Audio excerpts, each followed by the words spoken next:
Et à un moment, il y avait un jeune, oh là là, c'est un jugement, mais il y avait un jeune qui avait vraiment la tête d'un casse-cou. Il avait une tête à claque, comme on dit. Et j'avais honte. À un moment, je me suis dit, mais c'est pas possible, il a vraiment cette tête.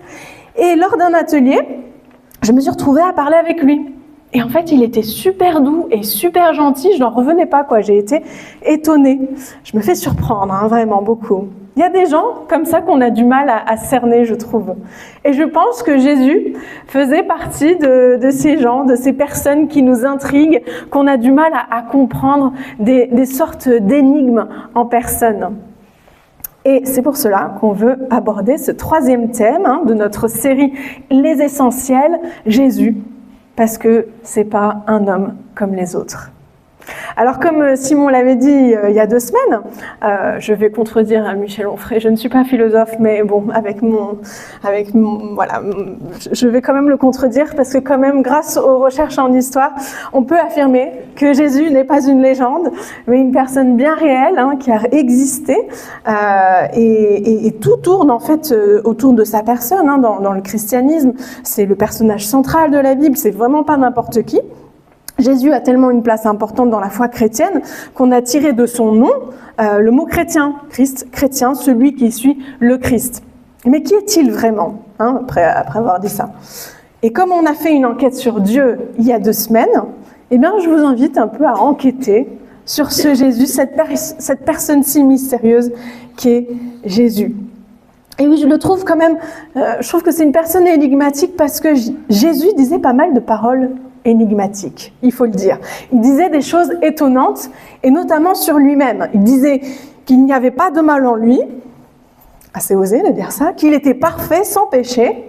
Il disait qu'il était le sauveur des humains face au mal. Et il est même allé jusqu'à dire qu'il représentait Dieu en tant que son fils. Je vous le cite, celui qui m'a vu a vu le Père. Devant de telles affirmations, qu'on pourrait vraiment qualifier de prétentieuses, d'un premier abord, voici ce que dit C.S. Lewis, donc le théologien et auteur notamment des Chroniques de Narnia.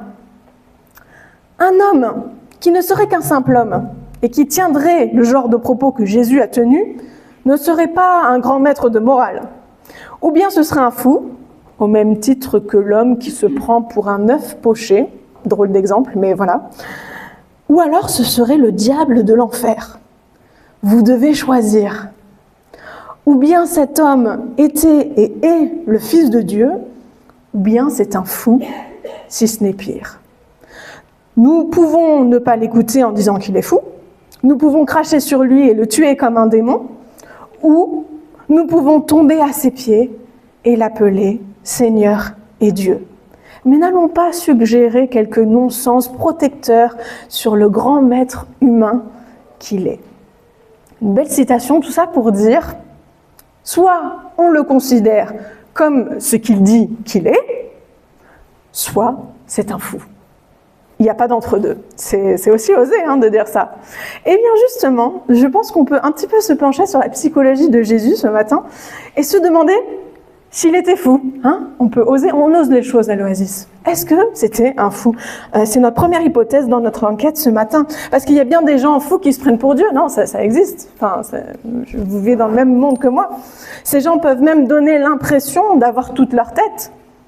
Mais quand on fait un peu de recherche, les psychologues en fait se basent sur certains critères émotionnels et comportementaux pour établir la psychologie d'une personne. Et les gens touchés par la folie ou perturbés psychologiquement font preuve notamment, vous avez un petit tableau, je me suis peut-être un peu avancée, voilà, ils font preuve notamment d'émotions exagérées, déplacées, de troubles de la pensée, ils ne peuvent pas tenir une conversation logique. Ils ont des discussions irrationnelles et ils ont des comportements inadaptés socialement. Et quand on observe Jésus, eh bien, il avait des émotions comme nous tous. Il a pleuré la mort d'un ami, il s'est mis en colère devant l'injustice, etc. C'était aussi quelqu'un d'éloquent, d'intelligent. Il était reconnu comme étant un enseignant, un maître de pensée, un rabbi, ils appelaient ça à l'époque, dans le Moyen-Orient. Et il était très sociable, attentif à son entourage. Bon. Alors, s'il n'était pas fou, vous allez me dire peut-être qu'il pouvait être un menteur, tout simplement, doué pour berner les gens, une sorte de gourou qu'on peut avoir dans une secte. Mais c'est vrai, hein? Le problème, et c'est super que c'est pu faire cette introduction, Gwen, c'est que je trouve que Jésus était une personne assez cohérente. Grâce au témoignage qu'on a recensé, on voit qu'il faisait ce qu'il disait, même quand cela relevait du miracle. Donc il faut le faire quand même. Alors, s'il n'était pas menteur, peut-être une forme de mensonge, ça serait de dire qu'il était doué d'un don d'hypnotiseur. Peut-être, hein? Oups, c'est bon, tout va bien. Et que, en fait, les témoignages qu'on a recensés, qui sont dans la Bible, en fait, ne sont que le produit d'illusions. Hein, c'est un hypnotiseur. Par exemple, on lit dans les évangiles que Jésus était à un mariage et qu'il a soi-disant transformé de l'eau en vin. Peut-être ça vous dit quelque chose, cette histoire? Eh bien, ça serait vraiment possible. Hein. Je me suis enseignée pour un hypnotiseur de donner de l'eau à celui qu'on a endormi et lui faire croire qu'il s'agit de vin. Mais le truc avec l'hypnose, pour tromper les gens, c'est que ça fonctionne que dans certaines circonstances. Et ça colle pas à comment Jésus faisait les choses. Je vous ai mis un petit tableau. Jésus faisait des choses extraordinaires devant des foules, parfois de 5000 personnes. Et 5000 témoins hypnotisés à la fois, eh ben, c'est très peu probable, en fait. C'est dit, voilà, c'est clair, c'est dit, voilà. Aussi, si ce genre d'exploit était une illusion, alors pourquoi certains sceptiques, qui ne croyaient pas en Jésus, en ce Jésus, se sont mis à croire d'un coup? On peut penser notamment, je donne un autre exemple que le fameux Thomas, à Paul. Paul qui persécutait, donc c'était vraiment dans son cœur plus profond, dans ses motivations de vie, qui persécutait les chrétiens, donc les disciples de Jésus. Il les persécutait et qui, après avoir rencontré Jésus, il a changé d'avis sur lui. Bon, si c'était une illusion, peut-être qu'il n'aurait jamais changé d'avis sur lui. Enfin, l'hypnose nécessite un minimum de communication verbale. Intéressant, hein? Et certains épisodes dans la vie de Jésus, on voit que lui, eh bien, il n'a pas besoin de communiquer verbalement pour qu'il y ait des impacts à sa présence. Sa présence, en fait, son toucher pouvait avoir un effet hors du commun.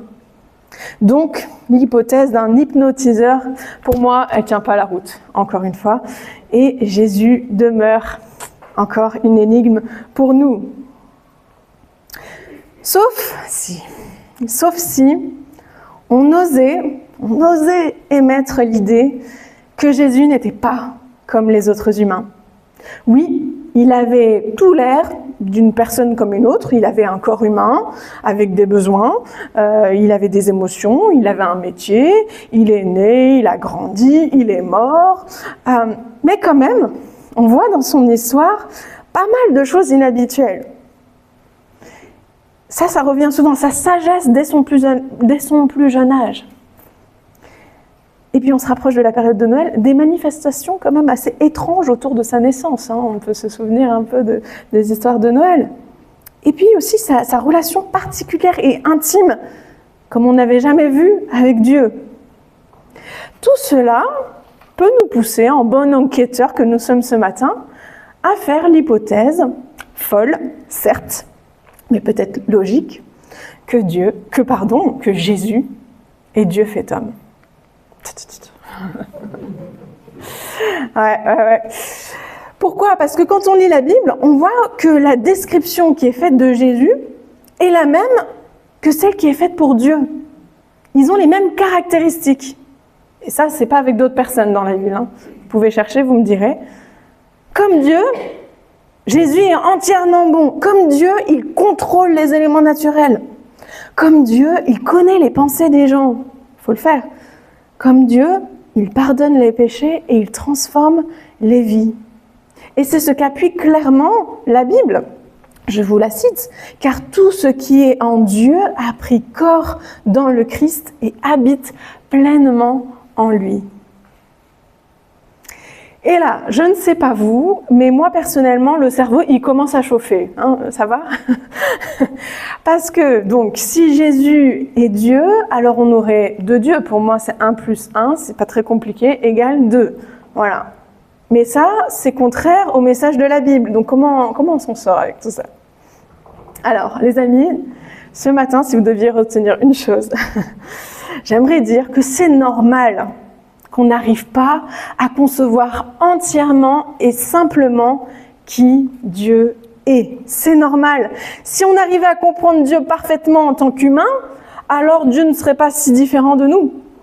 Il ne serait pas Dieu, parce qu'on le comprendrait pleinement. Donc c'est normal que quand on touche au divin, quand on touche à Dieu, ça soit compliqué, parce qu'il est autre que nous, il est différent de nous, et il nous dépasse. Et les théologiens ont expliqué comment Jésus pouvait être homme et Dieu à la fois avec le concept théologique de la Trinité. La Trinité, alors, en une phrase, c'est un seul Dieu, une seule nature divine, mais 3 personnes qui possèdent cette nature, le Père, le Fils et le Saint-Esprit. Et après avoir dit ça, c'est bien, c'est de la théorie tout ça, mais moi je trouve ce qui aide, c'est de trouver des images dans la vie de tous les jours qui peuvent nous aider à mieux comprendre qui est Dieu, ce que c'est la Trinité. Et alors, je vous en propose 4 ce matin, mais chacune avec des limites, parce qu'encore une fois, ces images ne sont pas Dieu, parce qu'on n'a pas d'autre Dieu que Dieu. Vous me suivez? Ok? Donc, premier exemple, pour ceux qui aiment la nature, le soleil. Le Père serait un petit peu comme la source de la lumière, le Fils, le rayonnement qui rend visible cette lumière, et l'Esprit comme la chaleur qui nous réchauffe. C'est une image utile parce que elle montre que les 3 sont inséparables. On ne peut pas avoir la chaleur sans le soleil, sans le rayon, sans voilà. Et ils partagent la même nature, c'est le soleil. Il ne peut pas y avoir l'un sans les 2 autres. Avec une limite, le Père, le Fils et le Saint-Esprit ne sont pas 3 fonctions d'un même Dieu, ce ne sont pas 3 manières de se montrer, mais 3 personnes intrinsèquement divines. Allez, deuxième exemple, pour ceux qui aiment les maths et la physique. Je crois qu'il y en a certains parmi nous. J'en avais déjà parlé, je l'aime beaucoup cet exemple, je le trouve très pertinent. L'espace. L'espace, il est fait de 3 dimensions. On est d'accord, si on n'en a que 2, c'est plus de l'espace, c'est une feuille de papier. Donc, il y a 3 dimensions, la longueur, la largeur, la hauteur. Et chacune de ces dimensions fait ce qu'est l'espace. On est d'accord? On ne peut pas les prendre séparément pour parler de l'espace. Elles sont indissociables. Mais il est bien question d'un seul espace. C'est l'espace. Voilà. Eh bien, tout comme Dieu, qui est unique, il n'y a pas 3 dieux, mais avec encore une limite, et oui, il y a toujours des limites. Il est question de personnes avec la Trinité, avec une personnalité avec qui on peut rentrer en contact, et non pas de notions mathématiques. 3e exemple pour les musiciens. Un accord musical. Pour qu'un accord existe, il faut au moins 3 notes distinctes. Si on joue une seule note, il n'y a pas d'harmonie, c'est très joli, une note, n'est-ce pas, ce matin. Voilà, une note, à un moment, c'était très joli. Mais pour avoir une harmonie, une plénitude, il en faut 3. Eh bien, c'est un petit peu ce que la Trinité révèle. 3 personnes distinctes qui ne sont pas 3 sons séparés, mais un seul accord parfait, une seule harmonie divine, un seul Dieu. Et dernier exemple, après je m'arrête pour les exemples, pour les personnes qui aiment le concret. Eh bien, si vous aimez le concret, j'ai pris moi 3 stylos. Voilà. Donc, imaginez qu'il n'existe dans tout l'univers que ces 3 stylos. On sera embêté pour noter des choses, mais voilà, imaginez que dans l'univers, il n'existe que ces 3 stylos dans tout l'univers, et chacun d'une couleur différente. Donc il y a le rouge, le bleu et le noir. Chaque stylo est pleinement un stylo, oui, mais aucun ne représente à lui seul toute la richesse du monde des stylos. Je ne sais pas si vous voyez ce que je veux dire. Un stylo ne représente pas tous les stylos, il faut les 3 pour qu'on comprenne qu'il y a bien 3 stylos, le monde des stylos. Ensemble, les 3 stylos montrent l'unité dans la diversité. 3 réalités distinctes, mais une seule même essence, le stylo. Eh bien, Dieu, lui, il est en 3 personnes et chaque personne de la Trinité est entièrement Dieu. J'espère que vous m'avez suivi. J'espère qu'une de ces images vous parlera plus que les autres, en tout cas. Mais une fois qu'on a dit tout ça, c'est bien beau, ouais. Vous allez me dire quand même, on peut essayer de comprendre la Trinité, mais qu'est-ce que ça change dans ma vie? Le fait que Jésus soit Dieu fait homme. Déjà, je pense que le fait que Jésus soit un humain, ça montre que le Dieu de l'univers s'intéresse à nous, à notre monde. Il n'est pas un Dieu distant qui reste loin dans son monde ou dans son univers à lui, mais c'est quelqu'un qui s'implique dans l'histoire de l'humanité, qui vient en Jésus, qui vient dans notre histoire, quoi. Dans ton histoire, dans mon histoire. C'est quelqu'un qui se soucie de nous et qui, en vivant parmi nous, connaît nos défis, nos joies. Comme le dit le magnifique passage de la Bible dans la lettre aux Hébreux, « Tenons donc fermement la foi que nous proclamons. Nous avons en effet un grand prêtre souverain, donc un homme religieux, Jésus, qui est parvenu jusqu'en la présence même de Dieu. C'est Jésus, le Fils de Dieu. Nous n'avons pas un grand prêtre incapable de souffrir avec nous de nos faiblesses. Au contraire, notre grand prêtre a été mis à l'épreuve en tout, comme nous le sommes, mais sans commettre de péché. Approchons-nous donc avec confiance du trône de Dieu où règne la grâce. Nous y trouverons la bienveillance et la grâce pour être secourus au bon moment. » Oui, l'intermédiaire parfait entre Dieu et nous, c'est un humain qui connaît notre vie, notre galère, nos galères. Il a vécu une vie et il sait ce que c'est. Ensuite, le fait que Jésus soit Dieu, pour moi, ça montre que Jésus, c'est un ami précieux à avoir à ses côtés. Parce qu'il est tout-puissant, s'il est Dieu. Il n'est pas limité comme nous le sommes. Il n'est pas à court de ressources. Il n'est pas submergé par les événements. Il est au contrôle et il peut conduire nos vies, parfois bien chahutées. Et tout cela, je pense, je le crois profondément, peut faire la différence dans la vie. Ça ne va pas rendre notre vie en rose, non. C'est pas ce qu'on vous promet à l'Oasis avec la foi. Mais avoir Jésus, Dieu fait homme, à nos côtés, c'est un moyen de cheminer sur le chemin de la vie, pas seul, et d'une manière différente. Et j'aimerais vous lire le poème « Des pas dans le sable » de Margaret Fishback Powers. Peut-être que vous l'avez déjà entendu, très beau poème, qui je trouve illustre bien le fait d'avoir Jésus dans sa vie. Une nuit, je fis un rêve. Je marchais sur la plage avec mon Seigneur. Sur le ciel noir, des épisodes de ma vie furent projetés, comme sur un immense écran. Et sur le sable, je voyais à chaque fois deux traces de pas, les miens et ceux de mon Seigneur. Après la dernière scène de ma vie, je me retournai. Je fus surprise de voir par endroits les traces d'une seule personne.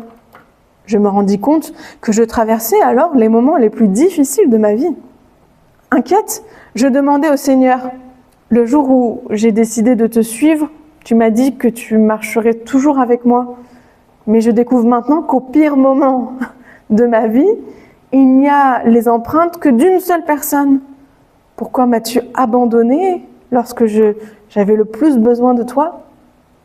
Il me répondit, « Mon enfant, je t'aime et je ne t'abandonnerai jamais, jamais, jamais. Surtout pas lorsque tu passes par l'épreuve. Les jours où il n'y a qu'une seule empreinte dans le sable sont exactement ceux où je t'ai porté dans mes bras. » C'est beau. Dans la Bible, il y a plein de noms qui ont été utilisés pour décrire Jésus et ce qu'il nous apporte aujourd'hui. Et j'aimerais vous les faire découvrir au travers d'un extrait d'un chant, Merveilleux nom du groupe Impact. Je vous le laisse découvrir.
voilà tout ce que Jésus peut être pour nous aujourd'hui.